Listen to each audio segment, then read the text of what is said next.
The Negroni is one of the first cocktails that you learn to master as a bartender, mostly because other bartenders and chefs like to drink it for their knockoff. But that being said, that's not just them being wankers for once. It is one of the most balanced and delicious cocktails available. Before we dive in, it would be great if you could hit subscribe.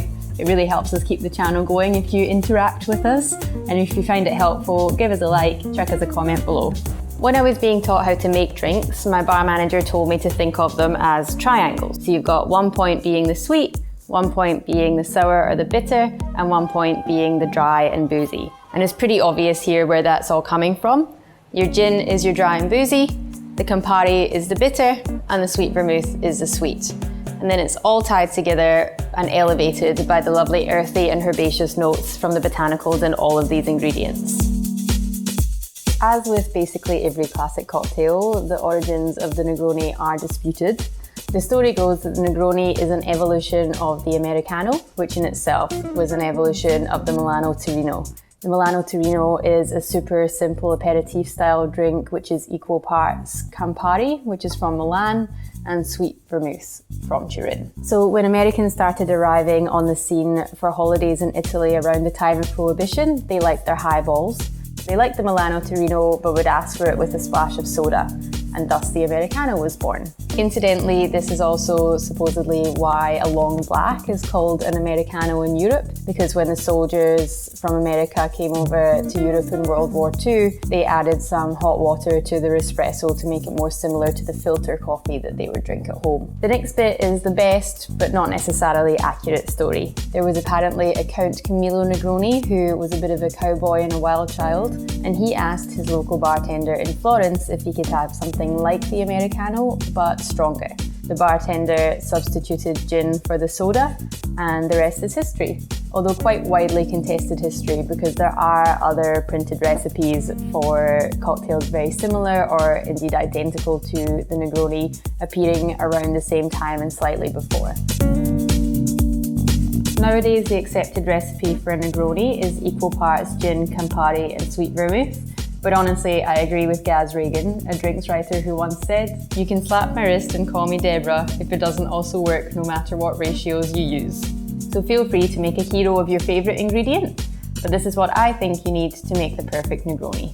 So really any London dry style of gin, that is one which is more juniper forward, will work in this drink because they provide enough of a backbone.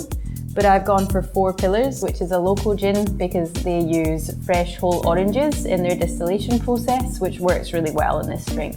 So the vermouth I use is Casa Mariol Negre. This is a Spanish vermouth. It's made from Macabeo grapes and infused with over 150 different botanicals. So it's really complex, it's got a lot going on. It's also a little bit lighter in body than a lot of your more traditional Italian vermouths. That said, some would argue that you need those sweeter, more vanilla notes from your more traditional style vermouths. In that case, look at something like Antica Formula or Cocchi di Torino for a more robust style. And finally, Campari. There are lots of excellent bitters out there nowadays, but we'll stick to the classic. It's a bitter aperitif made with herbs and barks where you get that really nice bitter note. It did used to be made with crushed beetles for the red colour, but not anymore. Negroni was never a fancy cocktail. It's available in basically every cafe in Italy, and there usually the ingredients will just be poured over the ice, given a stir, stick an orange wedge in, and boom, you're done. So if you don't have a fancy mixing glass or you just need a drink really quickly, then feel free to do it that way too.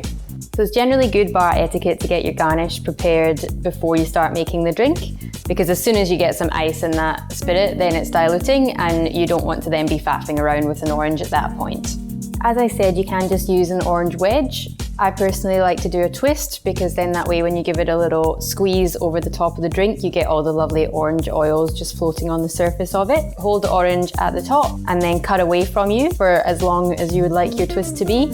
I cut the rind a little bit thicker, and then once it's off, I flip it over and cut the pith off the bottom of it, just because it's got a bit of a bitter note to it, which you don't want in your drink. The Negroni is equal parts of all of the ingredients. I'm going to do 30 mils, but you're welcome to do as much or as little as you like. So you've got 30 mils of 4 Pillars gin. Sorry.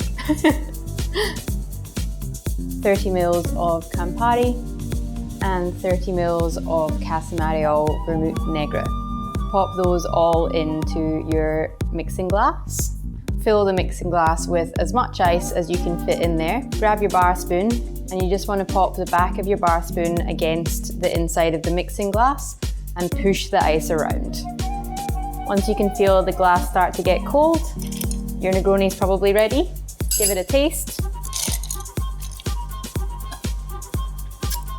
Maybe just a little bit longer for this one. It was still just quite a harsh flavour. You don't really want to be tasting the alcohol in this. You just want to be getting all of the lovely flavours. Perfect. So grab out your chilled glass, pop some good ice into your glass if you have it. It just helps slow the dilution as you're sipping on your Negroni. Pop your julep strainer into the mixing glass to hold the ice back and pour over the block of ice. Take your orange twist, face it out the way over the glass and just fold it quickly over the top of the Negroni so that you're releasing all of the lovely orange oils over the surface of your drink. Then give it a little twist and pop it in the glass. And you're done. So now you know.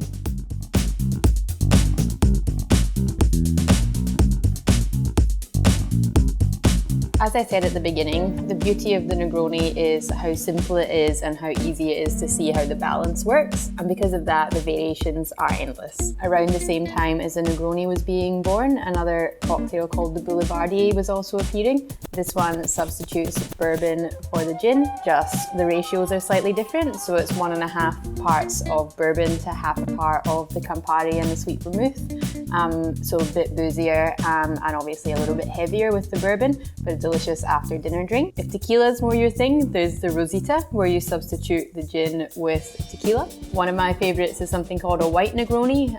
So you do keep the gin in that one, but you substitute the sweet vermouth for Lillet Blanc and the Campari for Suze, which is a bitter gentian liqueur. So that one is just a bit fresher and lighter, so excellent for summer. Basically, as I said, the variations are endless, but the proportions do tend to be a little bit less forgiving. So if you would like me to guide you through them in another episode, then leave me a comment. If you've liked what you've seen, please hit subscribe. If you reckon some of your friends could do with brushing up their cocktail skills, then give us a share on social media. Give us a like, maybe comment below and tell us how you make your Negroni.